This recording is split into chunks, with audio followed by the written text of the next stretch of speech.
All right, Doug Baum is back with another trailer reaction. This time we are looking at the Atari 50 Anniversary Celebration official announcement trailer.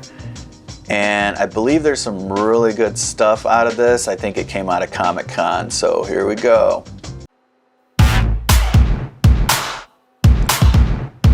It was the thing that made video games a worldwide phenomenon, that changed the world, literally changed the world. Hello, y'all. All this inspiration that came from Atari gets to come full circle and see it through this lens. It's the most fun I've ever had making a game. Adventure really broke the mold for what the 2600 was capable of.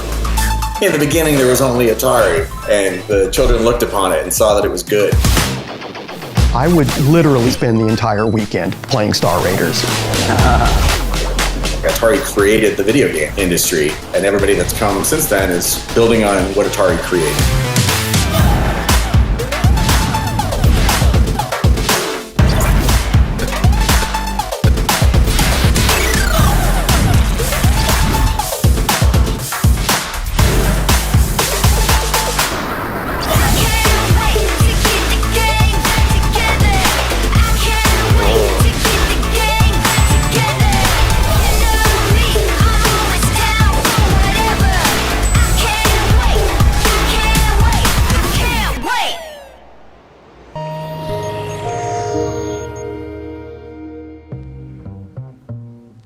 All right, wow. I don't know where to begin there. I used to go to the arcade when I was a kid. God, I want to say it was like 1980, 81. I can't remember the name of the place that I used to go to. And it was like downtown. I had a pocket full of quarters and, you know, just like that song, that Pac-Man Fever. Got a pocket full of quarters, I'm heading to the arcade. I don't know if anybody's ever heard that. Please look it up on YouTube. It's just like a terrible song. I even had the cassette with like this group. I'm just gonna deviate here a little bit. They were called Buckner and Garcia, and they had this song Pac-Man Fever, which actually got played on the radio. This is how lame radio was, and still is to a certain degree. And they put out a full cassette, and they made a song about like all these video games. So they had one about Frogger, that frog that's trying to jump across a highway. Like they literally wrote songs about video games like back then. Like it's so crazy to think about. And just, so I would go to the arcade, and my favorite game that I remember playing all the time was Tempest by Atari. And it was just that green vector graphic kind of look. And 3D, it was like very 3D for the time. And I think Battlezone or something like that. Battlezone, yeah, I think that was what it was called. With the tanks, like same green vector look or whatever. Tempest had more than just the green colors. They had like some yellows and magenta and stuff in there too. But then when I got an Atari game system, the 2600, and my parents got it from me from Sears, and Sears, I believe, paid to have their own special consoles. They were just the Atari 2600 on the inside. They played the exact same games and everything. It's just that they did some kind of weird deal with Sears, because Sears had the catalog that went to almost everybody's house. Even if you didn't subscribe to the catalog, you got the catalog.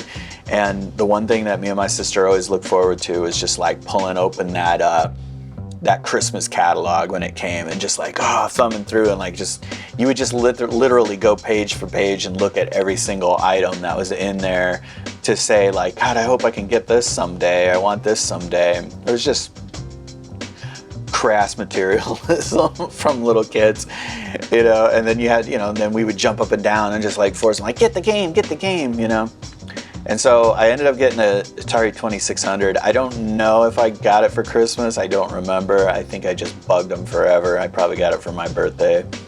But I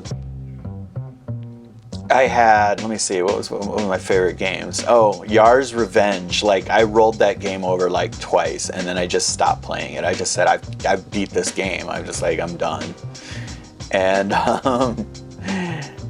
then Pitfall, but that was put out by like Activision. So like there was other companies that came along and started making games for the Atari 2600 platform. It wasn't exclusively Atari that was making the games at that time. So I was a real super geek as a kid. I was into the Atari stuff. I was into Doctor Who. I was into Dungeons and Dragons.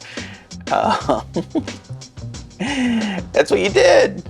You know, it's like Stranger Things is a documentary for me. You know, everything, the music, all that stuff. Like, it was like, that was what we did as kids. Like, you know, we had our own little world that we created around us, and it was like with the culture that we wanted, and it was available to us, and we had it. Now it's just like everything's at your fingertips, and everything's so random and fast that people don't give things like a chance and try to build a culture around it. Atari is a legacy that has stand the test of time. I mean, if you get a chance to like see a bunch of other like Atari documentaries about the early years and whatnot, check it out. Like, awesome, like great company. They've had their ups and downs. They were like the beginning of like big tech in a lot of ways, and the gaming industry. So you live and learn. So anyway, thanks for joining me on this one, and be sure to like, and if you haven't subscribed to the channel, please subscribe, because I'm only here for the subscribers and the viewers. So, but I want more subscribers, please. All right, take care.